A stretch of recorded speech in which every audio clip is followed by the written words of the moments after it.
Hi കൂട്ടുകാരെ, ഇന്ന് നമ്മൾ കാണാൻ പോകുന്നത് ഏറ്റവും പുതുതായിട്ട് ഇപ്പോൾ കന്നഡത്തിൽ റിലീസായിട്ടുള്ള ഒരു അടിപൊളി ട്വിസ്റ്റഡ് ഇൻവെസ്റ്റിഗേഷൻ ത്രില്ലർ കഥയാണ്. കഥയുടെ പേര് ഷക്കഹാരി. നമ്മളൊരു കഥയിൽ നിന്ന് എന്തൊക്കെ പ്രതീക്ഷിക്കുക? അത്യാവശ്യം ത്രില്ലർ, അതുപോലെ മിസ്റ്ററി, ആവശ്യത്തിൽ കൂടുതൽ ട്വിസ്റ്റുകൾ, പിന്നെ കുറച്ച് അവിടെയൊക്കെ ആയിട്ട് നല്ല ഫീൽ ഗുഡ് ആയിട്ടുള്ള റൊമാൻറ്റിക്കും നമ്മുടെ പ്രതീക്ഷകളൊക്കെ പൂർത്തീകരിക്കുന്ന നല്ലൊരു കഥയായിരിക്കും ഇത്. അപ്പോൾ കണ്ടു നോക്കിയിട്ട് ഈ ഒരു കഥയ്ക്ക് എത്ര സ്റ്റാർ കൊടുക്കാൻ പറ്റും, അതുപോലെ നിങ്ങളുടെ അഭിപ്രായങ്ങൾ കമന്റ് ബോക്സിൽ പറഞ്ഞാൽ മതി. ഈ ഒരു കഥ ഇഷ്ടപ്പെട്ടാൽ ഇതുപോലുള്ള കഥകൾ കാണാൻ തോന്നുകയാണെങ്കിൽ ട്വിസ്റ്റ് മലയാളി എന്ന നമ്മുടെ ചാനൽ സബ്സ്ക്രൈബ് ചെയ്യാൻ മറക്കരുത്. പിന്നെ എനിക്കൊരു മോട്ടിവേഷൻ ആയിട്ട് ഇപ്പോൾ തന്നെ എല്ലാ കൂട്ടുകാരും ഈ വീഡിയോയ്ക്ക് ഒരു ലൈക്ക് ചെയ്തുകൊണ്ട് നമ്മൾ കഥയിലേക്ക് കടക്കല്ലേ.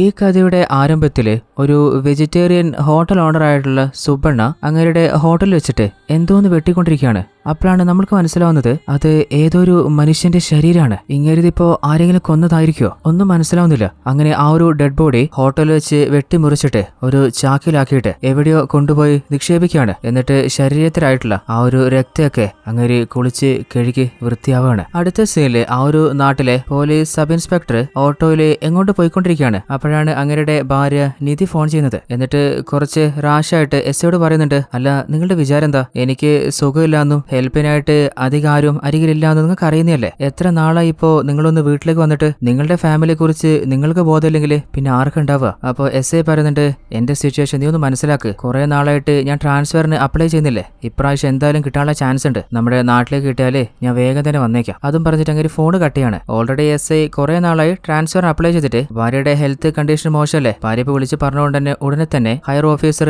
ഇൻസ്പെക്ടർ വിളിച്ചിട്ട് നമ്മുടെ എസ് ഐയിലെ ട്രാൻസ്ഫറിന്റെ കാര്യം ചോദിക്കുമ്പോൾ അങ്ങേര് പറയുന്നത്, നിലവിലിപ്പോ നീ ഒരു കേസ് അന്വേഷിക്കുന്നില്ലേ, ആ ഒരു കേസ് ആദ്യം കംപ്ലീറ്റ് ചെയ്യ്, അതിനുശേഷം ട്രാൻസ്ഫറിന്റെ കാര്യം നോക്കാം. അങ്ങനെ ഇൻസ്പെക്ടർ ഫോൺ കെട്ടിയാണ്. എസ് ഐക്കാണെങ്കിൽ എന്താണ് ചെയ്യേണ്ടതെന്ന് അറിയുന്നില്ല. എന്നാൽ എസ് ഐ ഫോണിൽ സംസാരിച്ചതും ഇൻസ്പെക്ടറെ വിളിച്ച് പറഞ്ഞ കാര്യമൊക്കെ ആ ഒരു ഓട്ടോ ഡ്രൈവർ കേൾക്കുന്നുണ്ടായിരുന്നല്ലോ. അങ്ങനെ ചോദിക്കുന്നുണ്ട്, അല്ല സാർ എന്താ പ്രശ്നം? അപ്പോൾ എസ് ഐ പറയുന്നുണ്ട്, കുറച്ചു നാളായിട്ട് എന്റെ ഭാര്യയ്ക്ക് തീരെ വയ്യ. ആദ്യം അവളും ഞാനൊക്കെ ഈ നാട്ടിൽ തന്നെ ആയിരുന്നു ഉണ്ടായിരുന്നത്. ആ സമയത്ത് അവള് ഗർഭം ധരിച്ചു. ഞങ്ങളൊരു കുഞ്ഞിന് കാത്തിക്കായിരുന്നു. പെട്ടെന്നാണ് അവൾക്ക് വയ്യാതായിട്ട് ആ ഒരു ഗർഭം അലസി പോകുന്നത്. അതിനുശേഷം ഈ ഒരു നാട് ശരിയില്ല, അവൾക്ക് മാനസികമായിട്ട് ഇവിടെ നിൽക്കാൻ പറ്റുന്നില്ല, അങ്ങനെയൊക്കെ പറഞ്ഞിട്ട് അവളുടെ വീട്ടിലേക്ക് പോയതാണ്. അതിനുശേഷം എന്നെയും അങ്ങോട്ടേക്ക് പോകാൻ വേണ്ടിയിട്ട് കുറെ പ്രാവശ്യം വിളിക്കുന്നുണ്ട്. എന്നാൽ എനിക്കാണെങ്കിൽ ട്രാൻസ്ഫർ കിട്ടാത്തതുകൊണ്ട് അതിനൊന്നും കഴിയുന്നില്ല. അടുത്ത സീനില് സിദ്ധു എന്ന ഒരു പയ്യനില്ലേ പലരോടും പോയി ചോദിക്കുന്നുണ്ട്, അല്ല അവളെവിടെ പോയി? കുറെ പ്രാവശ്യം അവൻ പറഞ്ഞു തന്നെ പറഞ്ഞുകൊണ്ടിരുന്നപ്പോ അവിടെയുള്ള ആളുകൾ പറഞ്ഞു, അല്ല നീ വലിയ ശല്യമല്ലോ, നീ പറഞ്ഞ പെണ്ണ് കുറച്ച് അപ്പുറത്തുണ്ട്. അപ്പൊ സിദ്ധു ആണെങ്കിൽ, ആഹാ അവൾ അവിടെയാ, അവൾക്ക് ഞാൻ കാണിച്ചു കൊടുക്കുന്നുണ്ട്. അതായത് സിദ്ധുവിന് ചെറുതായിട്ട് മാനസികമായിട്ട് ചെറിയ പ്രശ്നങ്ങളുണ്ട്. ഇവനും ഈ ഒരു കഥയിലെ ഒരു പ്രധാന ക്യാരക്ടർ തന്നെയാണ്. അടുത്ത സീനില് നമ്മുടെ സുബണ്ണിയിലെ അങ്ങേരുടെ ആ ഒരു ചെറിയ ഹോട്ടല് കസ്റ്റമേഴ്സിന് ദോശയൊക്കെ കൊടുത്തോണ്ടിരിക്കുമ്പോ റേഡിയോയില് ഒരു ന്യൂസ് കേൾക്കാണ്. ആ ന്യൂസ് കേട്ടപ്പോ പെട്ടെന്ന് സുബണ്ണിയിലെ ആ ഒരു ഹോട്ടലിലെ പാത്രം കഴുകാനായിട്ട് പിന്നിലേക്ക് പോവാണ്. അപ്പോഴാണ് പിൻഭാഗത്ത് ഒരു ബസ് വന്ന് നിർത്തിയ ശബ്ദം കേട്ടിട്ട് വേഗം തന്നെ വാതിലും തുറന്ന് ആ ഒരു ബസ്സിലെ ഒരു സ്ത്രീയെ തന്നെ നമ്മുടെ സുബണ്ണിയിലെ ചെറിയ നാണത്തോട് നോക്കിക്കൊണ്ടിരിക്കുന്നത്. ആ ഒരു സ്ത്രീ ആണെങ്കിൽ സുബണ്ണിയും തിരിച്ച് അതേപോലെ നോക്കുന്നുണ്ട്. അവരുടെ പെരുമാറ്റം കണ്ടിട്ട് രണ്ടുപേരും ലവേഴ്സ് ആണോ എന്നൊരു സംശയമുണ്ട്. ആ ഒരു ബസ് അവിടുന്ന് പോയി കഴിഞ്ഞപ്പോ എന്തോ ഒരു ഭയങ്കര സന്തോഷത്തില് വേഗം തിരിച്ചു വന്ന് ആ ഒരു പാത്രമൊക്കെ നമ്മുടെ സുബണ്ണ കഴുകിക്കൊണ്ടിരിക്കുകയാണ്. അതേ സമയത്ത് ആ ഒരു നാട്ടിലെ ഇലക്ഷന്റെ പരിപാടികളൊക്കെ നടന്നുകൊണ്ടിരിക്കുന്നുണ്ട്. അപ്പോ മുൻ MLA ആയിട്ടുള്ള രാജയിലെ ഓരോ വീട്ടിൽ പോയിട്ട് വോട്ട് ചോദിക്കുന്നുണ്ട്. അങ്ങനെ നമ്മുടെ സുബണ്ണയുടെ അരികിലേക്ക് വരികയാണ്. എന്നിട്ട് രാജ, അല്ല സുബണ്ണ കുറെ നാളായല്ലോ നിന്റെ അനിയൻ മഹിയെ കണ്ടിട്ട്, അവനിപ്പോ എവിടെയുള്ളേ? അപ്പൊ സുബണ്ണ, അവൻ എവിടെയുള്ളതെന്നൊക്കെ ആർക്കറിയാനാ, കുറച്ചു നാളായി നാട് വിട്ട് പോയിട്ട്, എവിടെയെങ്കിലും ഉണ്ടാവും. അപ്പൊ രാജ, അല്ല അവൻ നിന്റെ അനിയനല്ലേ, അവൻ ഈ നാട്ടിലൊരു വോട്ടുള്ളതല്ലേ, ഒരു വോട്ട് പോലും പ്രധാനമാണ്, അവൻ എവിടെയാണെങ്കിലും നീ അവനെ തിരിച്ച് കണ്ടുപിടിച്ച് കൊണ്ടുപോവാ. എന്തായാലും ഞാനൊന്ന് ട്രൈ ചെയ്ത് നോക്കാന്നും പറഞ്ഞിട്ട് സുബണ്ണയിലെ MLAയുടെ കൂടെ വന്ന പയ്യനെ കൊണ്ട് അങ്ങേര് ഓൾറെഡി എടുത്തു വെച്ചൊരു ചാക്ക് കെട്ട് തന്റെ വണ്ടിയിൽ എടുത്തിട്ട് അവിടുന്ന് എങ്ങോട്ടേക്ക് പോവാണ്. അടുത്ത സീനിലെ പോലീസ് സ്റ്റേഷനിൽ ഒരു കോൺസ്റ്റബിൾ ഇല്ലേ ഓടി വന്നിട്ട് നമ്മുടെ എസ് ഐയോട് പറയുന്നുണ്ട്, സാറേ ആ വിജയില്ലേ അവൻ രക്ഷപ്പെട്ടു പോയി, നിനക്കൊക്കെ പിന്നെ എന്താടാ പണി? അങ്ങനെ എല്ലാ ഓഫീസേഴ്സും കൂടിയിട്ട് വിജയെ പിടിക്കാൻ നോക്കുമ്പോ അവനാണെങ്കിൽ അവരുടെ കണ്ണിൽ പൊടിയിട്ടിട്ട് അവിടുന്ന് കാട്ടിലൂടെ ഓടി രക്ഷപ്പെടുകയാണ്. എന്നാൽ നമ്മുടെ ടീം അവനെ വെറുതെ വിടോ? അവന്റെ പിന്നാലെ പാഞ്ഞു പോയിട്ട് വിളിച്ച് പറയുന്നുണ്ട്, വിജയ് വെറുതെ സ്മാർട്ടാന്ന് നോക്കണ്ട, മര്യാദക്ക് നിന്നോ, ഇല്ലെങ്കിൽ ഞങ്ങൾക്ക് ഷൂട്ട് ചെയ്യേണ്ടി വരും. എന്നാൽ എത്ര പറഞ്ഞിട്ടും അവൻ കേൾക്കാതെ ഓടിക്കൊണ്ടിരിക്കുമ്പോ എസ് ഐക്ക് വേറെ നിവൃത്തിയില്ല, തന്റെ തൊപ്പി പോകുന്നതിലും നല്ലതല്ലേ. അങ്ങനെ അവന്റെ കാലിൽ ഷൂട്ട് ചെയ്യാണ്. അവനാണെങ്കിൽ വീണ് പോകുന്നുണ്ട്. അങ്ങനെ അവനെ പിടിക്കാൻ വേണ്ടിയിട്ട് ഓടിപ്പോയി നോക്കുമ്പോ വിജയാണെങ്കിൽ അവരുടെ കണ്ണിൽ മണ്ണോട്ടിട്ട് രക്ഷപ്പെട്ടു പോയിട്ടുണ്ട്. പണിയായി.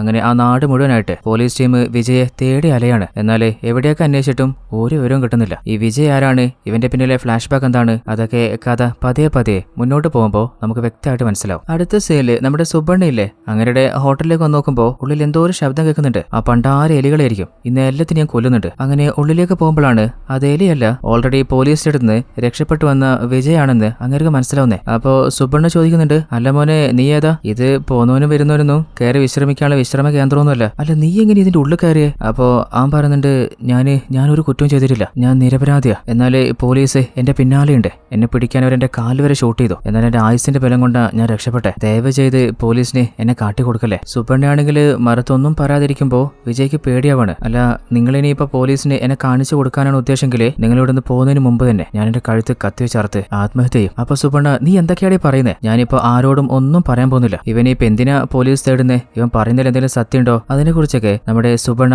ആലോചിച്ചുകൊണ്ടിരിക്കുകയാണ്. അപ്പോഴാണ് ആരോ പുറത്ത് വാതിൽ തട്ടുന്നത്. ഉള്ളിലാണെങ്കിൽ ഒരു കുറ്റവാളിയുണ്ട്.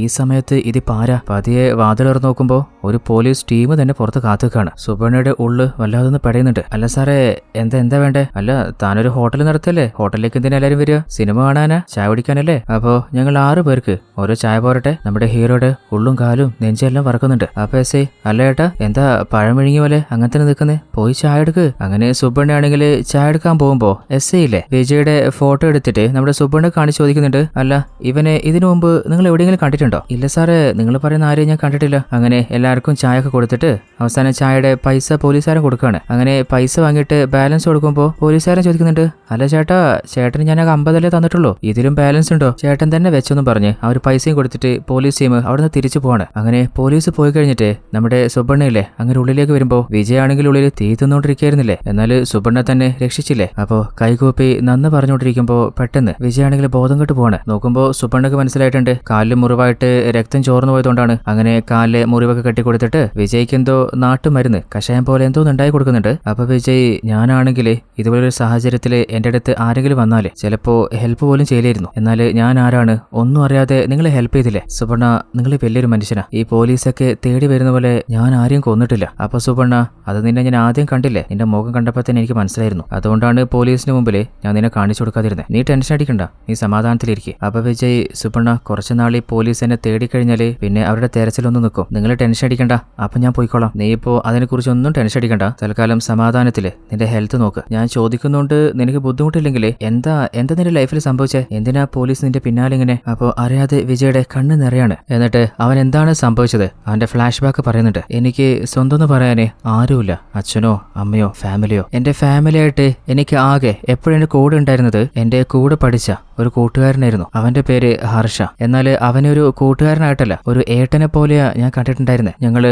ഒന്നിച്ച് പഠിച്ച് ഒരു ഓർഫനേജിലായിരുന്നു വളർന്നു വന്നിട്ടുണ്ടായിരുന്നത്. നമ്മുടെ വിജയാണെങ്കിൽ അത്യാവശ്യം നല്ലോണം പഠിച്ച് ഡിഗ്രി കംപ്ലീറ്റ് ചെയ്തിട്ട് കുറേയധികം ജോലിക്ക് അപ്ലൈ ചെയ്തിട്ട് കാത്തു നിൽക്കുകയായിരുന്നു. അതിനിടയിൽ വിജയും ഹർഷയും ആർമി ഓഫീസേഴ്സ് ആവാനുള്ള ട്രെയിനിങ്ങിന് പങ്കെടുത്തിട്ടുണ്ട്. അങ്ങനെ ഒരിക്കലാണ് വിജയോട് ഹർഷ പറയുന്നത്, നിനക്ക് വേണ്ടിയിട്ട് ഞാനൊരു പെൺകുട്ടിയെ കണ്ടിട്ടുണ്ട്, മറുത്ത് തൽക്കാലം ഒന്നും പറയണ്ട, അവളും നമ്മളെ പോലെ തന്നെ ഒരു അനാഥയാണ്, അച്ഛനും അമ്മയും ആരുമില്ല, അവളുടെ ഏതോ ഒരു ഫാമിലിയുടെ കൂടെയാണ് അവളിപ്പോ താമസിക്കുന്നത്. അപ്പൊ നിന്നെ കുറിച്ച് എല്ലാ കാര്യം അവരോട് ഞാൻ പറഞ്ഞിട്ടുണ്ട്. അങ്ങനെ നിന്റെ ഫോട്ടോയും കാണിച്ചു കൊടുത്തപ്പോ പെൺകുട്ടിക്ക് ഇഷ്ടമായിട്ടുണ്ട്. അപ്പോ വിജയ് നീയും കൂടെ വരുമല്ലേ, നമുക്ക് പോയിട്ട് ആ പെൺകുട്ടിയെ കണ്ടാളയാം. നിനക്ക് ഇഷ്ടമാവുകയാണെങ്കിൽ പിന്നെ കൂടുതൽ ചിന്തിക്കണ്ട, നിങ്ങളുടെ കല്യാണം നടത്തിയിട്ട് സമാധാനത്തിൽ ജീവിക്ക്. അപ്പൊ വിജയ് എന്റെ കല്യാണത്തിന് എന്തിനാ തിരക്കൂട്ടുന്നേ? ഹർഷ നീ എന്നെക്കാളും മൂത്തതാ, ശരിക്കും പറയുകയാണെങ്കിൽ നീ വേണം ആദ്യം കല്യാണം കഴിക്കാൻ. അപ്പൊ ഹർഷ അല്ല വിജയ്, എന്റെ ആഗ്രഹമാണ് നിനക്കൊരു നല്ല ഫാമിലി ഉണ്ടാവണം, നിന്റെ കല്യാണം എനിക്ക് നടത്തി തരണം എന്നുള്ളത്. അങ്ങനെ നിർബന്ധിച്ച് വിജയ് ആ പെൺകുട്ടിയെ കാണാൻ കൂട്ടിക്കൊണ്ടുപോവാണ്. ഈ പെൺകുട്ടിയുടെ പേരാണ് ദിയ. ദിയ കണ്ടപ്പോ നമ്മുടെ വിജയ്ക്ക് ഇഷ്ടമായിട്ടുണ്ട്. അങ്ങനെ രണ്ടുപേർക്കും അന്യോന്യം ഇഷ്ടമാണ്. അങ്ങനെ വളരെ ഹാപ്പി ആയിട്ട് തന്നെ അവരുടെ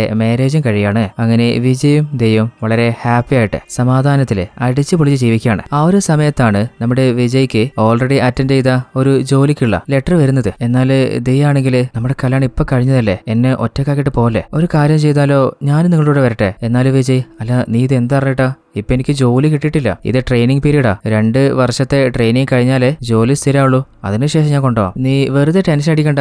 ഞാൻ മാസം വന്നിട്ട് നിന്നെ കണ്ടോളാം. കുറെ വർഷമായിട്ടുള്ള സ്വപ്നമാണ്, കുറെ കഷ്ടപ്പെട്ടതാ. അങ്ങനെ അവസാനമാണ് ഇങ്ങനെ ഒരു അവസരം കിട്ടിയത്. അങ്ങനെ ദയെ പറഞ്ഞ് കൺവിൻസ് ചെയ്തിട്ട് നമ്മുടെ വിജയില്ലേ മിലിറ്ററി ട്രെയിനിങ്ങിന് വീട്ടിൽ നിന്ന് ഇറങ്ങാണ്. അങ്ങനെ കഠിനമായിട്ടുള്ള ആ ഒരു ട്രെയിനിങ്ങിനിടയിലും ഒരിക്കലും അവൻ ദയെ മറന്നില്ല. ദിവസവും വിളിച്ചിട്ട് അവർ അങ്ങോട്ടും ഇങ്ങോട്ടും അവരുടെ ദിവസങ്ങളെ കുറിച്ച് സംസാരിക്കാറുണ്ട്. രണ്ടുപേരും അങ്ങോട്ടും ഇങ്ങോട്ടും വല്ലാതെ മിസ് ചെയ്യാണ്. അങ്ങനെ ഇരിക്കുകയാണ് കുറച്ച് നാളിന് ശേഷം നമ്മുടെ വിജയ്ക്ക് ഒരു ലെറ്റർ വരുന്നത്. നോക്കുമ്പോൾ തന്റെ ബ്രോ ആയിട്ടുള്ള ഹർഷയാണ്. ലെറ്റർ തുറന്നു നോക്കുമ്പോൾ നിന്നോട് പലപ്പോഴും പറയേണ്ടെന്ന് ഞാൻ കരുതിയതാ, എന്നാൽ ഇനി പറഞ്ഞിട്ടില്ല ശരിയാവില്ല. കാരണം ദിയെ നിന്റെ ലൈഫിലേക്ക് ഞാനല്ലേ കൊണ്ടുവന്നേ. അവളുടെ ഇപ്പോഴത്തെ പെരുമാറ്റം തീരെ ശരിയല്ല. ഏതൊരു പയ്യനുമായിട്ട് അവൾക്ക് കുറച്ച് നാളായിട്ട് ഒരു റിലേഷൻ സ്റ്റാർട്ട് ആയിട്ടുണ്ട്. പലപ്പോഴായിട്ട് നിന്റെ വീട്ടിലേക്ക് ആ വന്നു പോകുന്ന ഞാൻ കണ്ടിട്ടുണ്ട്. അങ്ങനെ ഒരിക്കൽ എന്തായാലും ദിയോട് ചോദിക്കാന്ന് കരുതിയിട്ട് അവളോട് ഞാൻ ചോദിച്ചു, അല്ല അതേതാ പയ്യൻ? അവന്റെ കൂടെ നിന്നെ പലപ്പോഴും ഞാൻ കണ്ടല്ലോ. അപ്പൊ അവൾ എന്നോട് പറഞ്ഞത്, എനിക്ക് പരിചയമുള്ള എന്റെ ഒരു റിലേഷൻ പയ്യനാ, അവന്റെ കൂടെ ഞാൻ എവിടെയെങ്കിലും പോകുന്നതിന് നിനക്കെന്താ പ്രശ്നം? വെറുതെ എന്റെ ലൈഫില് ഇടപെടാൻ നിൽക്കരുത്. അങ്ങനെ ഒരു ഒഴിഞ്ഞു മാറുന്ന മാട്ട്. എന്റെ ഉള്ളിലാണെങ്കിൽ എന്തെങ്കിലും ആപത്ത് സംഭവിക്കുമോ എന്നൊരു പേടി പോലെ. നിന്റെ സിറ്റുവേഷൻ എനിക്ക് അറിയില്ല. വിജയ് നിനക്ക് പറ്റുകയാണെങ്കിൽ അധികം വൈകിപ്പിക്കാതെ വേഗത്തിലൊന്ന് നാട്ടിലേക്ക് വരാൻ പറ്റുമോ? ആ ഒരു ലെറ്റർ വായിക്കുമ്പോൾ വിജയുടെ ഉള്ളാകെ പെടയുന്നുണ്ട്. അറിയാതെ അവന്റെ കണ്ണ് നിറഞ്ഞു പോവാണ്. നമ്മൾ രണ്ടുപേരും വളരെ സന്തോഷത്തിലായിരുന്നില്ലേ? അവളെ വിശ്വസിച്ചിട്ടല്ലേ നാട്ടിലാക്കിയിട്ട് ഞാൻ ഇങ്ങോട്ട് വന്നേ. അവൾക്ക് നല്ലൊരു ലൈഫ് കൊടുക്കാനല്ലേ ഞാൻ ഈ ത്യാഗമൊക്കെ സഹിക്കുന്നേ. ചിലപ്പോ ഹർഷക്ക് തെറ്റിയതായിരിക്കും. എന്തായാലും ഒന്ന് നേരിട്ട് പോയി കണ്ടാളയാം. അങ്ങനെ വൈകിപ്പിക്കാതെ വേഗം തന്നെ തന്റെ ഭാര്യ ദയുടെ അരികിലേക്ക് വിജയ് പോവാണ്. ദയാണെങ്കിൽ വിജയ് കണ്ടപ്പോ വല്ലാതെ ഹാപ്പി ആവുന്നുണ്ട്. അല്ല വിജയ്, നീ എനിക്ക് സർപ്രൈസ് ചെയ്യാനാ ഒരു വാക്കുപോലും പറയാതെ വന്നേ? അങ്ങനെ ഉള്ളിലേക്ക് കൂട്ടിക്കൊണ്ടുപോയിട്ട് ഞാൻ അടിപൊളി ഒരു വെറൈറ്റി ഫുഡ് ഉണ്ടാക്കട്ടെ. അപ്പൊ വിജയ്, ഒരു മിനിറ്റ്, എനിക്ക് ചില കാര്യം ചോദിക്കാണ്ട്. ഫുഡൊക്കെ നമുക്ക് പിന്നെ ഉണ്ടാക്കാം. ഏതൊരു പയ്യനായിട്ട് കുറച്ച് നാളായിട്ട് നിനക്ക് എന്തോ ഒരു റിലേഷൻ ഉള്ള പോലെ ഞാൻ അറിഞ്ഞല്ലോ. എന്നാൽ ദയാണെങ്കിൽ നിങ്ങൾ ഇതെന്താ പറയുന്നേ? എനിക്ക് ആരും അറിയില്ല. എന്നാൽ അധിക നേരം അവൾക്ക് പിടിച്ചേക്കാൻ പറ്റില്ല. അവള് പറയുന്നുണ്ട്, ഇതിനൊക്കെ ഞാൻ മാത്രം കാരണം. ഇതൊക്കെ എന്റെ തെറ്റ് മാത്രം. നമ്മുടെ കല്യാണം കഴിഞ്ഞപ്പോ ഞാൻ ഒരിക്കലും പ്രതീക്ഷിക്കാത്ത വളരെ ഹാപ്പി ആയിട്ടുള്ള ഒരു ലൈഫ് എനിക്ക് കിട്ടിയ വിജയ്, നീ എന്റെ അരികിൽ ഉണ്ടായിരുന്നപ്പോ ഞാൻ വല്ലാതെ സന്തോഷത്തിലായിരുന്നു. എന്നാൽ നീ എന്നെ വിട്ടുപോയില്ലേ? പിന്നെ ആകെ എനിക്ക് പറ്റുക കുറച്ചു നേരം ഫോണിലൂടെ നിന്റെ ശബ്ദം കേൾക്കൽ മാത്രല്ലേ. അങ്ങനെ എന്റെ മനസ്സിലെ ഞാൻ തനിച്ചായ പോലെ ലോൺലി ആയിട്ട് ഫീൽ ചെയ്യാൻ തുടങ്ങി. അങ്ങനെ ഇരിക്കുകയാണ് അവനെ ഞാൻ കണ്ടുമുട്ടുന്നത്. എനിക്കും പല ആഗ്രഹം ഉണ്ടാവില്ലേ, അങ്ങനെ അറിയാതെ സംഭവിച്ചു പോയതാ. എന്നാൽ വിജയ്ക്ക് സഹിക്കാൻ പറ്റില്ല. നിന്നെ വിശ്വസിച്ചിട്ട് നിന്നെ ഒറ്റക്കാക്കിയിട്ട് ഞാൻ പോയില്ലേ, എന്നെ പറഞ്ഞാൽ മതി. അങ്ങനെ നേരെ ഹർഷയെ മീറ്റ് ചെയ്യാൻ പോണ്. അങ്ങനെ ഒരു ബാറിലിരുന്ന് മദ്യപിച്ചുകൊണ്ടിരിക്കുമ്പോൾ ഹർഷ പറയുന്നുണ്ട്, അല്ല വിജയ്, നീ ഇനി പുറത്തേക്കൊന്നും പോണ്ട. തൽക്കാലം നാട്ടിൽ തന്നെ ഒരു ജോലി നോക്ക്. ഒരു വിധത്തിൽ പറയുകയാണെങ്കിൽ നമ്മുടെ ഭാഗത്തും തെറ്റില്ലേ, അവളെ ഒറ്റക്കാക്കിയിട്ട് നമ്മൾ പോയില്ലേ, അതുകൊണ്ട് സംഭവിച്ചിരിക്കും. പതിയെ എല്ലാം ശരിയാവും. എന്നാൽ വിജയ് ആണെങ്കിൽ എന്ത് ശരിയാവുന്നു? ഒന്നും ശരിയാവണ്ട. ഒരിക്കലും അവൾ എന്നെ മനസ്സിലാക്കില്ലല്ലോ. അവളെ ഞാൻ കൊല്ലാൻ പോവാണ്. എന്നാലും ഹർഷ, നീ ഇതെന്തായി പറയുന്നേ? അവളെ കൊന്നിട്ട് നീ ജയിലിൽ പോയി നിന്റെ ലൈഫ് നശിപ്പിക്കാനാ? തൽക്കാലം നീ ഒരു കാര്യം ചെയ്യ്, എല്ലാം മറക്കാൻ നീ കുറച്ച് കഴിച്ചോ. ഞാൻ കഴിക്കാറില്ലല്ലോ, വേണമെങ്കിൽ കഴിച്ചു നോക്ക്. അങ്ങനെ വിജയ് കുറച്ച് കഴിച്ചാണ്. എന്നാൽ പിന്നീട് ഒരു ലോഡ് അടിക്കുന്നുണ്ട്. അങ്ങനെ കിറങ്ങിപ്പോയ നമ്മുടെ വിജയ് ഇല്ലേ, ഹർഷ നേരെ വിജയുടെ വീട്ടിൽ കൊണ്ടായി കൊടുക്കാണ്. അങ്ങനെ ഡ്രോപ്പ് ചെയ്തിട്ട് അവൻ തിരിച്ചു പോകുന്നുണ്ട്. അങ്ങനെ വിജയ് വീട്ടിലേക്ക് കയറുമ്പോഴാണ് ഉള്ളിൽ തന്റെ ഭാര്യ ദയും അവൾക്ക് അഫയറുള്ള ആ ഒരു പയ്യനുമായിട്ട് റിലേഷനുള്ള പോലെ പല ശബ്ദങ്ങളും വിജയ് കേൾക്കാണ്. വിജയ്ക്കാണെങ്കിൽ സഹിക്കാൻ പറ്റുന്നില്ല. വല്ലാതെ ദേഷ്യത്തില് അകത്തേക്ക് പോകുമ്പോ അവളുടെ കാമുകനില്ലേ അവനോടൊന്ന് രക്ഷപ്പെടാൻ നോക്കാണ്. എന്നാൽ വിജയ് അവനെ അടിച്ച് താഴെ നോക്കുന്നുണ്ട്. എന്നാൽ വിജയ് ഓൾറെഡി നല്ലോണം അടിച്ച് കിറങ്ങിയിട്ടല്ലേ. അവനാണെങ്കിൽ വിജയ് തള്ളി താഴെട്ടിട്ട് അവിടെ നിന്ന് രക്ഷപ്പെട്ടു പോകുന്നുണ്ട്. അങ്ങനെ പതിയെ വിജയ് എഴുന്നേറ്റിട്ട് തന്റെ ഭാര്യയുടെ അരികിലേക്ക് വരുമ്പോ അവളാണെങ്കിൽ വിജയ് എന്ന് വിളിച്ച് എന്തോ പറയാൻ നോക്കുന്നുണ്ട്. അതിനുള്ളിൽ ദേഷ്യത്തിൽ വിജയ്, ദ്രോഹി, നിന്നെ ചതിക്കായിരുന്നില്ലെന്ന് പറഞ്ഞ് അവളുടെ മുഖത്തടിക്കാണ്. അങ്ങനെ അവള് മയങ്ങി വീണു പോകുന്നുണ്ട്. അതുപോലെ വിജയും വല്ലാതെ കുടിച്ചുകൊണ്ട് വിജയുടെയും ബോധം പോവാണ്. അങ്ങനെ അടുത്ത ദിവസം രാവിലെ വിജയ് എഴുന്നേൽക്കുമ്പോയില്ലേ പോലീസ് വന്നിട്ട് വിജയോട് ചോദിക്കുന്നുണ്ട്, നീ എന്തിനാടാ നിന്റെ ഭാര്യ ദയെ കൊലപ്പെടുത്തിയെ? അതും പറഞ്ഞ് അവനെ പിടിച്ച് വലിച്ച് കൊണ്ടുപോവാണ്. അവരുടെ നെയ്ബേഴ്സിനോട് ചുറ്റിലും ചോദിക്കുമ്പോൾ അവര് പറയുന്നുണ്ട്, കഴിഞ്ഞ രാത്രി ഭാര്യയും ഭർത്താവും തമ്മിൽ എന്തോ ഒരു വലിയ ഫൈറ്റിന്റെ സൗണ്ട് കേട്ടിട്ടുണ്ടായിരുന്നു. ശരിക്കും അവിടെ എന്താ സംഭവിച്ചെന്നറിയില്ല. കഴിഞ്ഞ ദിവസമാണ് പെട്ടെന്ന് വിജയ് ജോലിക്ക് പോയവിടുന്ന് തിരിച്ചു വന്നത്. എന്നാൽ അവൻ വരുന്ന കാര്യം ആരും അറിഞ്ഞിരുന്നില്ല. അതിനുശേഷമാണ് അവനവന്റെ ഭാര്യയെ ദയെ കൊലപ്പെടുത്തിയെന്ന് തോന്നുന്നുണ്ട്. അങ്ങനെ പ്രസന്റില് നമ്മുടെ സുബ്ബണ്ണയോട് തന്റെ ലൈഫിൽ സംഭവിച്ച എല്ലാ കാര്യവും പറയുന്നുണ്ട്. സത്യത്തില് ഇതാ സംഭവിച്ചേ, അവളെ ഞാനല്ല കൊലപ്പെടുത്തിയെ. എന്നാൽ പോലീസ് എന്റെ തലയിൽ ആ കൊലക്കേസ് വെച്ച് തരാൻ നോക്കിയപ്പോ എനിക്ക് വേറെ നിവൃത്തി ഉണ്ടായിരുന്നില്ല. അങ്ങനെയാ സ്റ്റേഷനിൽ നിന്ന് ഞാൻ ഓടി രക്ഷപ്പെടുന്നത്. അപ്പോ സുബ്ബണ്ണ പറയുന്നുണ്ട്, ഞാൻ ചില ചോദ്യങ്ങളോട് ചോദിക്കാം, അതിന് സത്യം മാത്രമേ പറയാൻ പാടൂ. നീ ശരിക്കും അവളെ പ്രണയിക്കുന്നുണ്ടോ? അപ്പൊ വിജയ്, എന്റെ ജീവനേക്കാൾ കൂടുതൽ എന്നോട് പ്രണയിച്ചിട്ടുണ്ടായിരുന്നു. അപ്പൊ സുബ്ബണ്ണ, നീ വെറുതെ സങ്കടപ്പെടണ്ട, നിന്റെ ഹെൽത്ത് റെഡിയാവുന്നവരെ സമാധാനത്തിലൂടെ സ്റ്റേ ചെയ്തു. അടുത്ത സീനിലെ പോലീസ് ടീം മുഴുവനായിട്ട് നാട്ടിലൊക്കെ വിജയെ തേടി അലഞ്ഞിട്ടും എവിടെയും കണ്ടെത്താൻ പറ്റിയില്ല. അങ്ങനെ അവസാനം അവര് ഹർഷയുടെ അടുത്ത് ചോദിക്കുന്നുണ്ട്, അല്ല നിന്റെ കൂട്ടുകാരനവിടെ? ഏത് കൂട്ടുകാരനാ സാറേ? ഓ, ഒന്നും അറിയാതെ അറിയാത്ത പോലെ നിന്റെ വിജയിലെ അവന്റെ ഭാര്യയെ കൊന്നിട്ട് അവൻ പോലീസ് സ്റ്റേഷനിൽ രക്ഷപ്പെട്ടു പോയി. നീ എവിടെയാണ് അവനെ മറച്ചു വെച്ചിട്ടുള്ളത്? അപ്പൊ ഹർഷ, നിങ്ങൾ വിജയുടെ കാര്യം തന്നെയാണ് പറയുന്നത്. അവൻ അങ്ങനെ ഒരുത്തനൊന്നുമല്ല, അവൻ ആരെയും കൊല്ലൊന്നുമില്ല. പൊന്നു മോനെ, മര്യാദക്ക് സത്യം പറഞ്ഞോ, അവനോട് വന്നിട്ടുണ്ടോ ഇല്ലയോ? ഇല്ല സാറേ, അവൻ വന്നിട്ടില്ല. അപ്പോ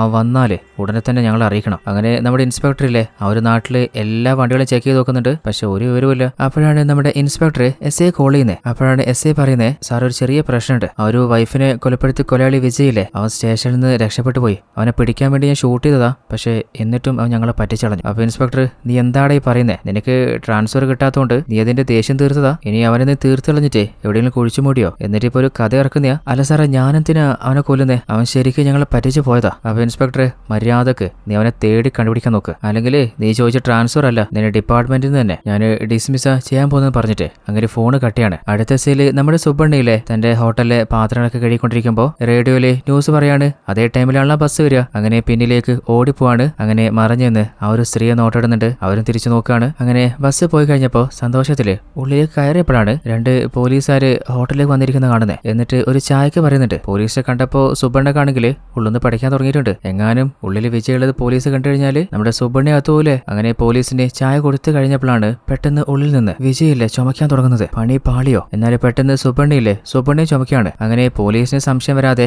എങ്ങനെയൊക്കെയോ രക്ഷപ്പെട്ടിട്ടുണ്ട്. പോലീസ് പോയി കഴിഞ്ഞപ്പോ ദേഷ്യത്തില് സുബ്ബണ്ണ ഉള്ളിലേക്ക് വന്നിട്ട്, നിനക്ക് കുറച്ചേരം അടങ്ങിയിരിക്കാൻ പറ്റില്ല? പോലീസ് വന്നപ്പോഴാണ് അവന്റെ ചുമ. എന്നാൽ അപ്പോഴാണ് സുബ്ബണ്ണക്ക് ഒരു കാര്യം മനസ്സിലാവുന്നത്. വിജയുടെ കാലിൽ ആ ഒരു ബുള്ളറ്റ് കയറിയിട്ടില്ലേ, അതിൽ അവന്റെ ശരീരം വല്ലാതെ വീക്കായിട്ടുണ്ട്. കാലിലുള്ള ആ ഒരു ബുള്ളറ്റ് എടുക്കാത്തതുകൊണ്ട് തന്നെ ആ ഒരു ഭാഗത്ത് പതിയെ പഴുപ്പ് ബാധിച്ചു തുടങ്ങിയിട്ടുണ്ട്. അതുകൊണ്ടാണ് വിജയ്ക്ക് തന്റെ ചുമ പിടിച്ചു വെക്കാൻ പറ്റാത്തതും. എന്നിട്ടും അവന്റെ ശബ്ദം പുറത്തു വരാതിരിക്കാനേ ഒരു തുണി കടിച്ചു പിടിച്ചിട്ടാണ് അവൻ ചുമച്ചുകൊണ്ടിരിക്കുന്നത്. അത് കണ്ടപ്പോ സുബ്ബണ്ണയ്ക്ക് വല്ലാതെ സങ്കടമാവുന്നുണ്ട്. ഇനിയിപ്പോ ഇതുപോലെ വീണ്ടും സംഭവിച്ച് ആ സമയത്ത് പോലീസ് ഉണ്ടെങ്കിലും സുബ്ബണ്ണയുടെ ലൈഫിന് തന്നെ പണിയാവില്ലേ? വിജയോട് പറയുന്നുണ്ട്, നീ തൽക്കാലം ഇവിടുന്ന് എങ്ങോട്ടെങ്കിലും പോകാൻ നോക്ക്. അപ്പോഴാണ് ആ ഒരു ഓട്ടോ ഡ്രൈവർ ഫുഡ് കഴിക്കാൻ വരുന്നത്. എന്നാൽ അങ്ങേർക്ക് ആ ഫുഡ് കഴിക്കാൻ പറ്റുന്നില്ല. എന്തോ ഒരു സ്മെല്ല് വരുന്ന പോലെ. ഇനിയിപ്പോ ഫുഡിന്റെ പ്രശ്നമാണോ അല്ലെങ്കിൽ ഈ സ്ഥലത്തിന്റെ പ്രശ്നമാണോ? സുബ്ബണ്ണോട് പറയുന്നുണ്ട്, എന്തോ ചീഞ്ഞ പോലെ മണക്കുന്നുണ്ടല്ലോ, അതിന് സാധ്യതയില്ലല്ലോ. അങ്ങനെ ദോശ എടുത്ത് കഴിച്ചു നോക്കുമ്പോ ദോശക്ക് കുഴപ്പമൊന്നുമില്ല. എന്നാൽ അപ്പോഴാണ് സുബ്ബണ്ണക്ക് ഒരു കാര്യം മനസ്സിലാകുന്നത്, ആ ഒരു സ്മെല്ല് ഉള്ളിൽ നിന്നാണ് വരുന്നത്. എന്നാൽ ആ ഒരു സിറ്റുവേഷൻ എങ്ങനെയെങ്കിലും ഡീൽ ചെയ്യണ്ടേ? അപ്പൊ ബാക്കിയുള്ളവരോട് ചോദിക്കുന്നുണ്ട്, നിങ്ങൾക്ക് എന്തെങ്കിലും സ്മെല്ല് തോന്നുന്നുണ്ടോ? എന്നാൽ അവർ പറയുന്നുണ്ട്, ഞങ്ങൾക്ക് അങ്ങനെയൊന്നുമില്ല. അപ്പൊ ആ ഒരു ഡ്രൈവറോട്, നീ വെറുതെ അവരെ ചൊറയുണ്ടാക്കുക, നിനക്ക് ഫുഡ് വേണ്ടെങ്കിൽ കഴിക്കണ്ട,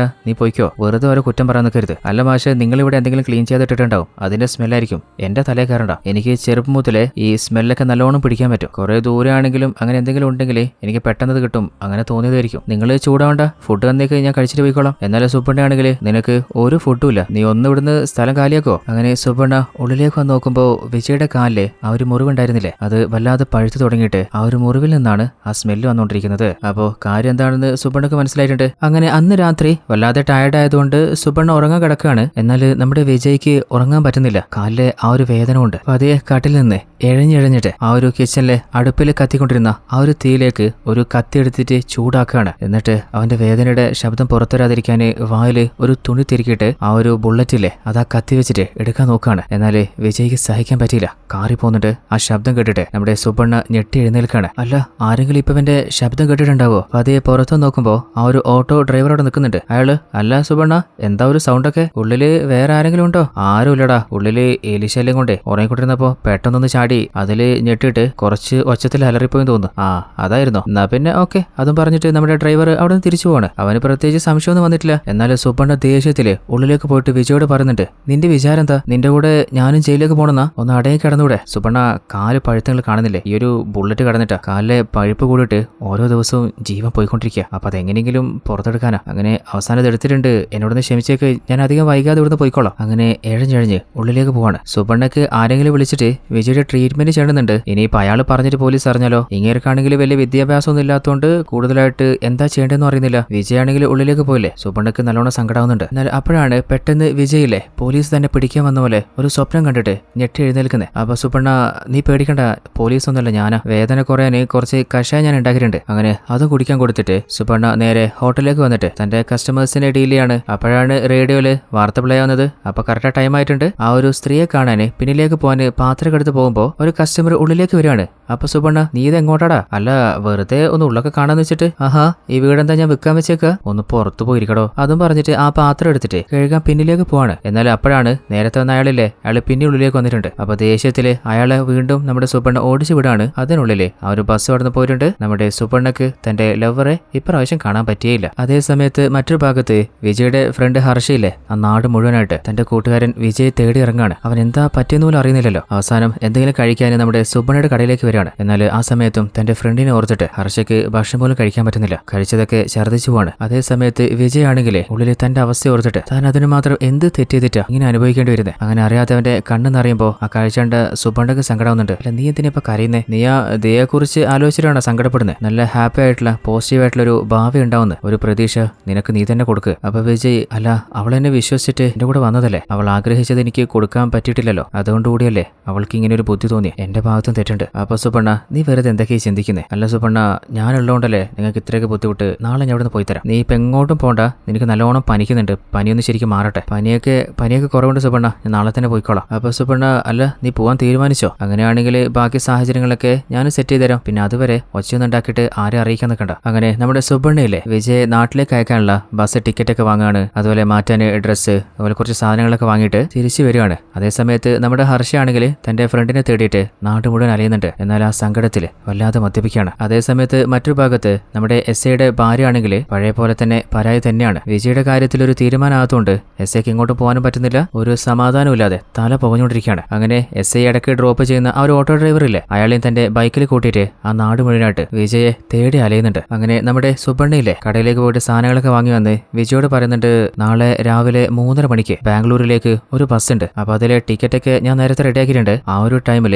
ബസ് സ്റ്റാൻഡിൽ പോയിട്ട് വെയിറ്റ് ചെയ്യുകയാണെങ്കിൽ നിനക്ക് രക്ഷപ്പെട്ടു പോവാം. നിനക്ക് കുറച്ച് ഡ്രസ്സും കുറച്ച് നാളത്തേക്കുള്ള സഹായത്തിന് കുറച്ച് പൈസ ഞാൻ വെക്കുന്നുണ്ട്. അപ്പൊ വിജയ് സുബണ്ണ നിങ്ങളിപ്പോ ശരിക്കും എനിക്കൊരു ദൈവത്തെ പോലെ തോന്നുന്നത്. എന്നെ കുറിച്ച് നിങ്ങൾക്കൊന്നും അറിയില്ല, എന്നിട്ടും എന്നെ സഹായിക്കാൻ നിങ്ങൾ മനസ്സ് കാണിക്കുന്നില്ലേ? അപ്പൊ സുബണ്ണ നീ വെറുതെ കാട് കയറണ്ട. നല്ല പനിയില്ലേ, ഈ ഒരു പനിയുടെ ടാബ്ലറ്റ് എടുത്തോ, എന്നിട്ട് വേഗം തന്നെ കടന്നോ. രാവിലെ 3 മണിക്ക് എണീച്ചാല് അരമണിക്കൂറിനുള്ളിൽ ബസ് സ്റ്റാൻഡിലെത്താൻ പറ്റും. അങ്ങനെ രക്ഷപ്പെട്ട് ബാംഗ്ലൂരിലേക്ക് പോയിക്കോ. അങ്ങനെ പുതിയൊരു ലൈഫ് സ്റ്റാർട്ട് ചെയ്യും. സുബണ്ണോട് നന്ദിയും പറഞ്ഞിട്ട് വിജയ് ഉറങ്ങാൻ കിടക്കാണ്. അങ്ങനെ സുബണ്ണ രാവിലെ 3 മണിക്ക് മുമ്പ് തന്നെ നമ്മുടെ വിജയ് എഴുന്നേൽപ്പിക്കാനായിട്ട് അവനെ വിളിച്ചു നോക്കുമ്പോ വിജയ് എഴുന്നേൽക്കുന്നില്ല. എടാ ബസ്സിന് അതേ ടൈമില്ല, അവ എഴുന്നേക്ക്. എന്നാൽ അപ്പോഴാണ് സുബണ്ണക്ക് ഒരു കാര്യം മനസ്സിലാവുന്നേ. വിജയുടെ ശരീരം വല്ലാതെ തണുക്കുന്നുണ്ട്. അപ്പോ അവൻ ശ്വാസം എടുക്കുന്നുണ്ട് നോക്കുമ്പോ ശ്വാസം എടുക്കുന്നില്ല. അതായത് വിജയ് ഓൾറെഡി മരണപ്പെട്ടു പോയിട്ടുണ്ട്. സുബണ്ണക്കാണെങ്കിൽ സഹിക്കാൻ പറ്റുന്നില്ല.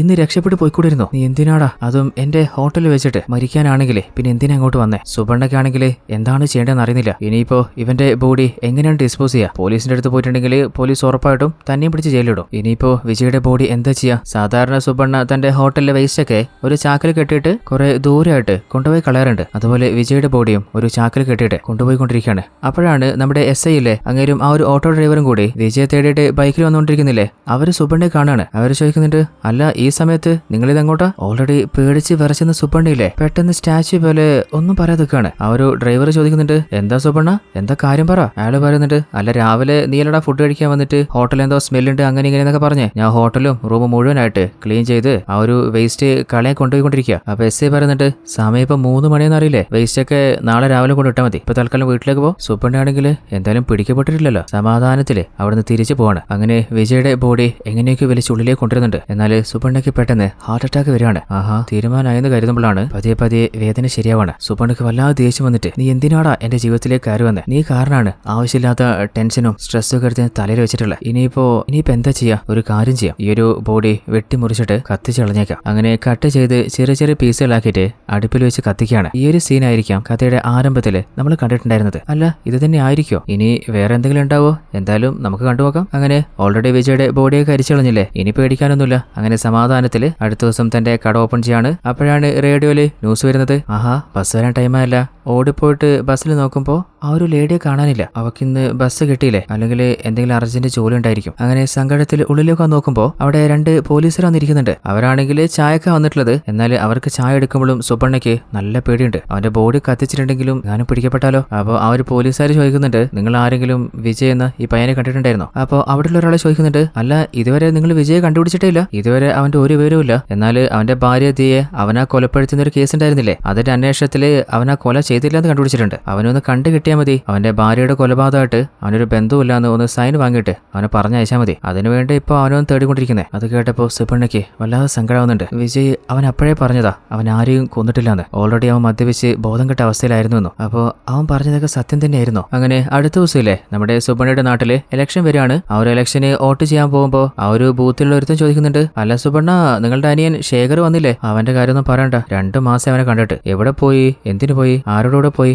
ഒന്നും അറിയില്ല. അപ്പോൾ അവൻ ചോദിക്കുന്നുണ്ട് ശേഖറിന്റെ നമ്പർ ഉണ്ടോ? അങ്ങനെ നമ്പറിൽ അവനെ വിളിച്ചു നോക്കുമ്പോഴും അവന്റെ ഫോണിലേക്ക് പോകുന്നില്ല. എങ്ങാലും അവനെ വിളിച്ചിട്ട് കിട്ടിയാല് അവനെ കണ്ടാല് അവനോട് വന്ന് ഓട്ടിയാൻ പറ. അങ്ങനെ അടുത്ത സീനില് നമ്മുടെ SIയിലെ ഒരു ലേഡി കോൺസ്റ്റബിൾ, ഇവരുടെ പേര് ജയ എന്നാണ്, അവരെയും കൂട്ടിയിട്ട് നമ്മുടെ വിജയുടെ വീട്ടിൽ വന്നിരിക്കുകയാണ്. അങ്ങനെ ഒരു നെയ്ബർ ലേഡിയോട് ശരിക്കും വിജയുടെ വീട്ടിൽ എന്താ സംഭവിച്ചേ, അന്ന് എന്ത് ശബ്ദ എന്താ നിങ്ങൾ കേട്ടിട്ടുണ്ടായിരുന്നേ? അപ്പോൾ നെയ്ബർ പറയുന്നുണ്ട് സാറേ അന്നൊരു 8-8:30 മണിയായപ്പോഴാണ് വിജയുടെ വീട്ടിൽ എന്തോ ഒരു അടിപിടി പോലെ ശബ്ദം കേട്ടെ. അപ്പൊ ജയ അല്ല നിങ്ങൾക്ക് ടൈം എങ്ങനെ കറക്റ്റ് ഓർത്ത് വെക്കാൻ പറ്റുന്നത്? അത് സാറേ ആ സമയത്ത് കറണ്ട് പോയിട്ടുണ്ടായിരുന്നു. ഞാൻ സാധാരണ കാണുന്ന സീരിയല് എന്റെ ഫോണിലൂടെ കണ്ടോണ്ടിരുന്നത്, അതുകൊണ്ടാണ് ഞാൻ ഉറപ്പിച്ച് പറയുന്നത്. അപ്പൊ SI അല്ല ആ സമയത്ത് നിങ്ങൾക്ക് സംശയം തോന്നുന്ന ആരെങ്കിലും ഈ ഭാഗത്തൂടെയോ അല്ലെങ്കിൽ വിജയുടെ വീട്ടിൽ നിന്ന് വരുന്നതായിട്ടോ നിങ്ങൾ കണ്ടിട്ടുണ്ടായിരുന്നോ? അപ്പൊ അവർ പറയുന്നുണ്ട് സാറേ ഞാൻ ഒരാളെ കണ്ടിട്ടുണ്ടായിരുന്നു. അന്നൊരു 9 മണിയായപ്പോ ഏതോ ഒരുത്തൻ വിജയുടെ വീട്ടിലേക്ക് പോകുന്നുണ്ടായിരുന്നു. അന്ന് പോലീസ് ചോദിച്ചപ്പോ ഞാൻ ആ കാര്യം മറന്നുപോയതാ. അതേ സമയത്ത് നമ്മുടെ SIയുടെ ഭാര്യ വിളിക്കുകയാണ്. ഇവളോട് പറഞ്ഞിട്ട് മനസ്സിലാവുന്നില്ലല്ലോ. അങ്ങനെ ഫോൺ അറ്റൻഡ് ചെയ്യുമ്പോൾ നിങ്ങൾ പറഞ്ഞിട്ട് കാണാനോ വരുന്നില്ല. ഇപ്പോ എനിക്ക് വയ്യാതെ ഞാൻ ഹോസ്പിറ്റലില്ല. ഇപ്പൊ പോലും നിങ്ങൾ വരില്ലേ? നിങ്ങളുടെ കുഞ്ഞിനെ പോലും നിങ്ങൾക്കൊന്ന് കാണണ്ടേ? അല്ല ഇത്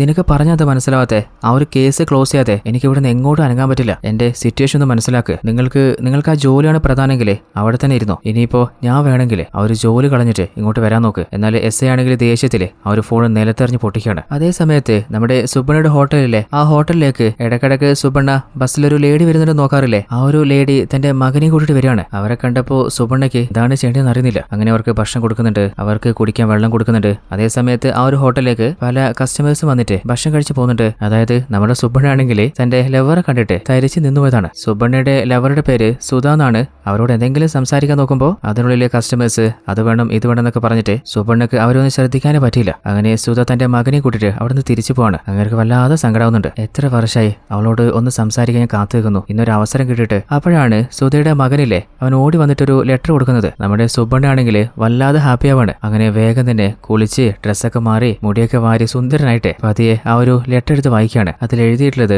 ഡിയർ സുബ്രഹ്മണ്യ, കുറെ വർഷങ്ങളായിട്ട് നിങ്ങളെ ഞാൻ കാണുന്നുണ്ട്. ഇന്ന് എന്തായാലും നിങ്ങളോട് സംസാരിക്കണമെന്ന് കരുതിയിട്ടാ ഞാൻ ഹോട്ടലിലേക്ക് വന്നേ. എന്നാൽ അവിടെ വെച്ച് നമുക്കൊന്നും സംസാരിക്കാൻ പറ്റിയില്ല. നമ്മുടെ കാര്യങ്ങൾ കൂടുതൽ പറയണ്ടല്ലോ. നമ്മൾ രണ്ടുപേരും കുറെ കാലം പ്രണയിച്ചതാണ്. എന്നാൽ ഫാമിലി സമ്മതിക്കാത്തതുകൊണ്ട് നമുക്ക് ഒന്നിക്കാൻ പറ്റിയില്ല. അങ്ങനെ ഫാമിലി നിർബന്ധിച്ചിട്ട് എന്നെ വേറൊരു കല്യാണം കഴിപ്പിച്ചു. അവരുടെ കൂടെ ഞാൻ വളരെ ഹാപ്പി ആയിട്ട് തന്നെയാണ് ജീവിച്ചുകൊണ്ടിരുന്നത്. എന്നാൽ 5 വർഷങ്ങൾക്ക് മുൻപാണ് അദ്ദേഹം എന്നെ വിട്ടു പോകുന്നത്. ആ ഒരു കാര്യം നിങ്ങൾക്ക് അറിയാമെന്ന് എനിക്കറിയാം. എന്റെ ലൈഫിൽ ഞാനൊരു കല്യാണം കഴിച്ചിട്ട് കുറച്ച് നാളെങ്കിലും ഹാപ്പിയായി ജീവിച്ച ശേഷമാണ് ഇപ്പോൾ ഒരു വിധവയെ പോലെ ഞാൻ ഒറ്റയ്ക്ക് ജീവിക്കുന്നത്. എന്നാൽ നിങ്ങൾ ഒരിക്കൽ പോലും ഒരു കല്യാണം പോലും കഴിക്കാതെ ഇങ്ങനെ ഒറ്റയ്ക്ക് ജീവിക്കുന്ന എന്താണ് കാരണം എന്നുള്ളത് അതും എനിക്കറിയാം. ഈ ജീവിതകാലം മുഴുവന് ഒറ്റയ്ക്ക് ജീവിച്ച് തീർക്കാനാണ് പ്ലാന്. ഞാൻ പ്രതീക്ഷിക്കുന്ന പോലെ നിങ്ങളുടെ ഉള്ളിൽ എന്നോട് പഴയ പ്രണയമുണ്ടെങ്കിൽ, നിങ്ങൾക്ക് താല്പര്യമുണ്ടെങ്കിൽ നമുക്ക് ഒന്നിച്ച് ജീവിക്കാം. അപ്പോൾ നിങ്ങളുടെ മറുപടിക്കായിട്ട് ഞാൻ കാത്തിരിക്കുകയാണ്. ആ ഒരു ലെറ്റർ വായിച്ചു കഴിഞ്ഞപ്പോൾ നമ്മുടെ സുബണ്ണയ്ക്കില്ലേ സന്തോഷം അടക്കാൻ പറ്റുന്നില്ല. അറിയാതെ കണ്ണൊക്കെ നിറഞ്ഞു വന്നിട്ട്. കാരണം കുറെ വർഷത്തെ പ്രണയമാണ് അവസാനം തന്നിലേക്ക് വരാൻ പോകുന്നത്. അടുത്ത സീനില് പോലീസ് സ്റ്റേഷനിൽ നമ്മുടെ കോൺസ്റ്റബിൾ ജയയിലെ അവര്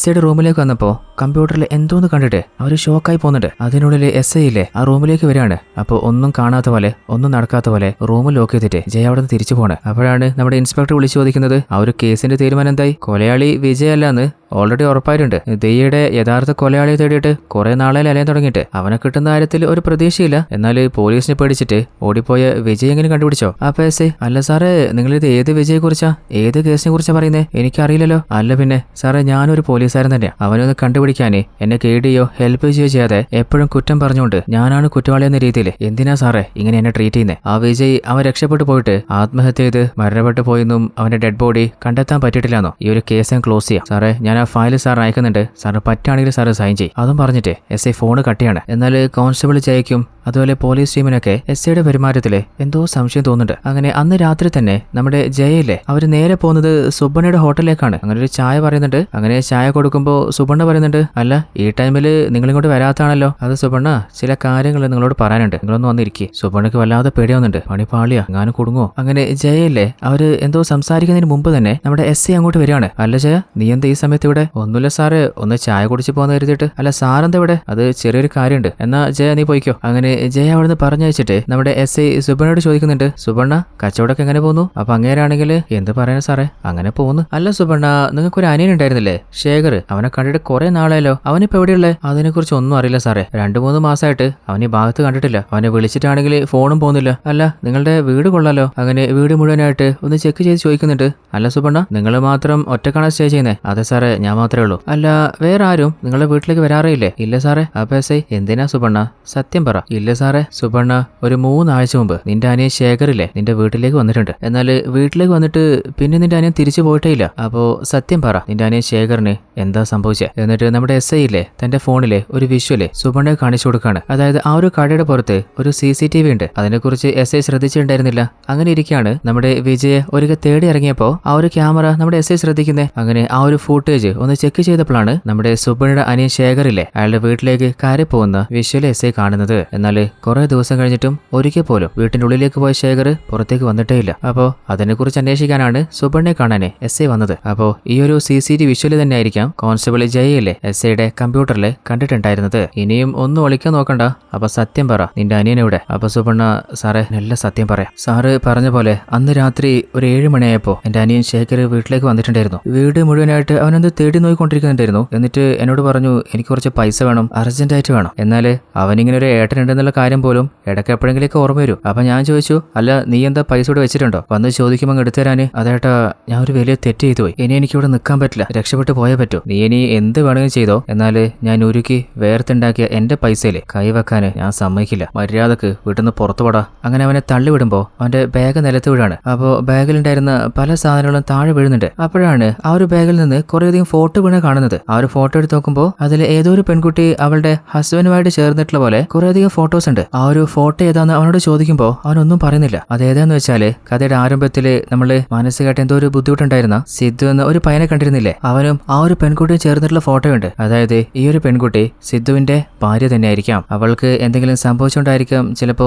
സിദ്ധുവിന് അങ്ങനെ മെന്റലി ഒരു അവസ്ഥ വന്നിട്ടുണ്ടാവുക. അപ്പോഴാണ് ആ ഒരു ഫോട്ടോയുടെ കൂട്ടത്തില് മറ്റൊരു ഫോട്ടോ കാണുന്നത്. അത് വിജയും തന്റെ ഭാര്യയായിട്ടുള്ള ദൈവം ഒന്നിച്ചിട്ടുള്ള ഫോട്ടോയാണ്. സുബണ്ണ ചോദിക്കുന്നുണ്ട്, അല്ല ഇവരൊക്കെ ആരാ? നീ എന്താ ചെയ്തു വെച്ചിട്ടില്ലേ? നീ ഇപ്പൊ എങ്ങോട്ടാ പോകാൻ നോക്കുന്നേ? ഈ ഫോട്ടോയിലുള്ളത് ഇവരൊക്കെ ആരാ? ഇവരുമായിട്ട് നിനക്ക് എന്താ ബന്ധം? അപ്പോ ശേഖർ ദേഷ്യത്തില്, അവരെ ഞാൻ കൊന്നു കളഞ്ഞ പോലെ കൂടുതൽ കളിച്ചാലേ നിന്നെ ഞാൻ കൊന്നു കളയും. അല്ല ശേഖർ, നീ എന്താ പറയുന്നേ? നീ ആരെ കൊന്നു? അതൊന്നും പറയാൻ പറ്റില്ല. പൈസ തരാൻ പറ്റോ ഇല്ലയോ? നിനക്ക് പൈസ ഞാൻ തരാം, പക്ഷെ എന്താ ശരിക്കും സംഭവിച്ചെന്നുള്ള സത്യം പറ. അതായത് ശേഖർ ശരിക്കൊരു ഡ്രഗ് അഡിക്റ്റ് ആണ്. അതുമാത്രമല്ല നല്ല സ്വഭാവമാണ്. അതായത് വിജയും സിദ്ധുവിനും പോലെ പലരുടെയും ഭാര്യമാരെ പ്രണയം നടിച്ച് കബളിപ്പിച്ചിട്ട് അവരുമായിട്ട് റിലേഷൻ ബിൽഡ് ചെയ്ത് അതിന്റെ ഫോട്ടോസും വീഡിയോസും ഒക്കെ എടുത്തിട്ട് അവരെ ബ്ലാക്ക്മെയിൽ ചെയ്യാൻ തുടങ്ങും. അങ്ങനെ അവന് വേണ്ട പൈസ മുഴുവൻ അവരെ കൊണ്ട് പിഴിയും. എന്നാൽ അവർ പൈസ കൊടുക്കാതാവുമ്പോൾ ഇനി എങ്ങാനും അവർ ആ കാര്യം പുറത്ത് പറയുന്നു പറഞ്ഞിട്ട് ആ പെൺകുട്ടികളെ ഇവൻ കൊന്നു കളയാറാണ്. അതുപോലെ തന്നെയാണ് വിജയുടെ ഭാര്യ ദേവുമായിട്ട് ഇവൻ റിലേഷൻ സ്റ്റാർട്ട് ചെയ്തതും. അങ്ങനെ കുറെ പൈസ പിഴിഞ്ഞിട്ട് അവസാനം വീണ്ടും പൈസ പിഴിയാൻ വന്നപ്പോഴാണ് ഇനിയിപ്പോ അവളുടെ കയ്യിൽ നിന്ന് ഒന്നും കിട്ടില്ലെന്ന് മനസ്സിലായിട്ട് അവളെ കഴുത്ത് ഞെരിച്ച് കൊലപ്പെടുത്തിയത്. അന്ന് വിജയ് മദ്യപിച്ച് വീട്ടിലേക്ക് വന്നപ്പോ ഇതൊരു ശബ്ദം കേട്ടിരുന്നില്ലേ, അത് ഇവൻ അവളെ കൊലപ്പെടുന്ന സൗണ്ട് ആയിരുന്നു. എന്നാൽ ഈ ശേഖരനെ പിടിക്കാൻ വിജയ് നോക്കിയപ്പോ വിജയെ അടിച്ച് താഴെയിട്ടിട്ട് ഇവ രക്ഷപ്പെട്ടു പോയതല്ലേ. അവൻ പറയുന്നുണ്ട്,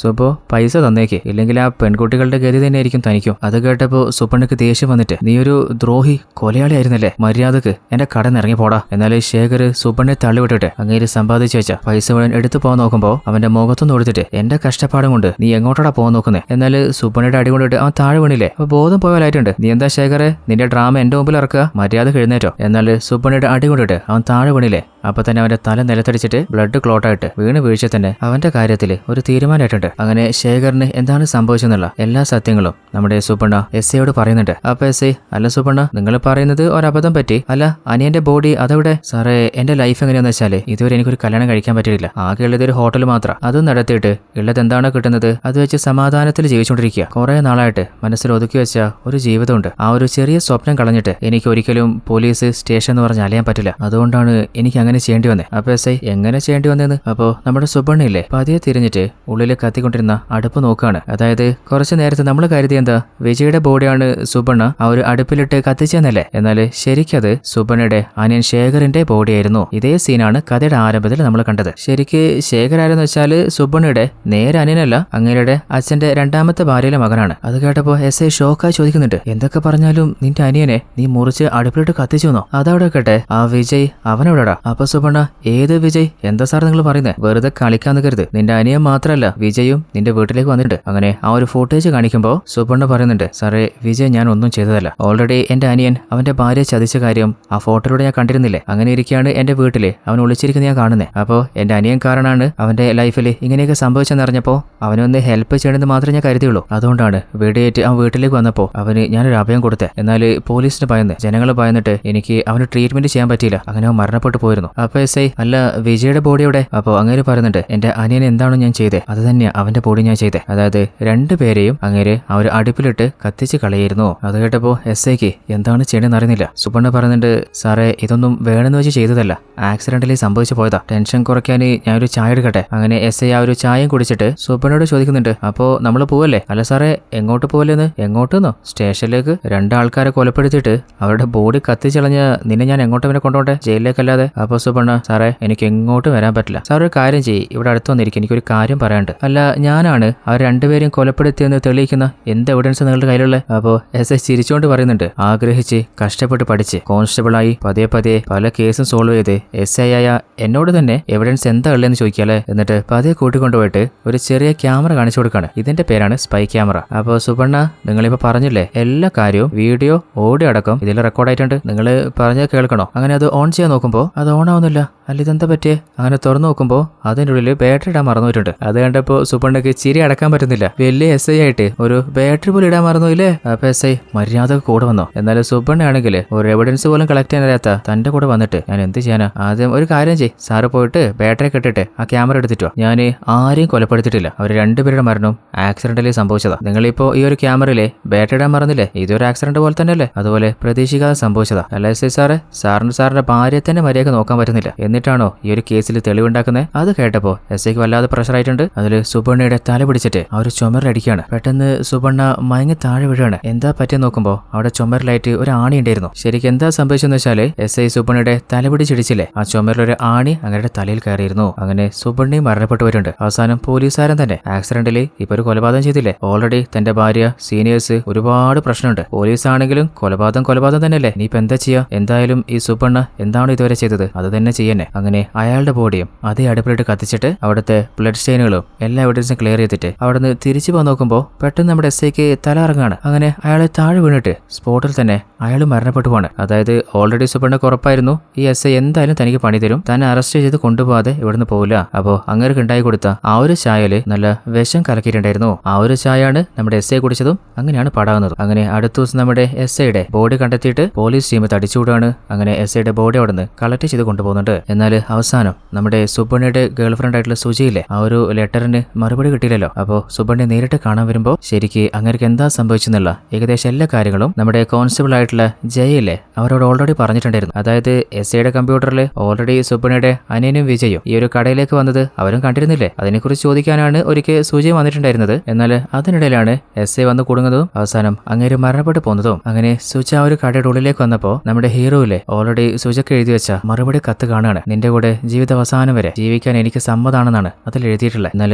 ആ ഒരു ലെറ്റർ വായിച്ചിട്ട് അവസാനം വരെ നമുക്ക് ഒന്നിക്കാൻ പറ്റില്ലെന്ന് പറഞ്ഞിട്ട് സുധ നെഞ്ചുപൊട്ടി കരയുന്നുണ്ട്. ഇതോടുകൂടി ഈ ഒരു കഥ ഇവിടെ അവസാനിക്കുകയാണ്. അപ്പോൾ എങ്ങനെയായിരുന്നു കഥ? ആവശ്യത്തിന് സസ്പെൻസ്, മിസ്റ്ററി, അതുപോലെ ചെറിയൊരു പ്രണയം, അത്യാവശ്യത്തിൽ കൂടുതൽ ട്വിസ്റ്റുകളുമായിട്ടുള്ള നല്ലൊരു കഥയായിരുന്നില്ലേ? അപ്പോൾ ഈ ഒരു കഥ ഇഷ്ടപ്പെട്ടാൽ മറക്കാതെ എല്ലാ കൂട്ടുകാരും ഈ വീഡിയോക്ക് ഇപ്പം തന്നെ ഒന്ന് ലൈക്ക് ചെയ്തേക്കണേ. അതുപോലെ നിങ്ങളുടെ കൂട്ടുകാരിലേക്ക് വീഡിയോ ഒന്ന് ഷെയർ ചെയ്ത് സപ്പോർട്ട് ചെയ്യുക. ട്വിസ്റ്റ് മലയാളി എന്ന നമ്മുടെ ചാനൽ എല്ലാ കൂട്ടുകാർക്കും പരിചയപ്പെടുത്തുക. അപ്പോൾ മറ്റൊരു അടിപൊളി കഥയിൽ നമുക്ക് നാളെ കണ്ടുമുട്ടാം. അതുവരേക്കും ടാറ്റ, ബൈ ബൈ.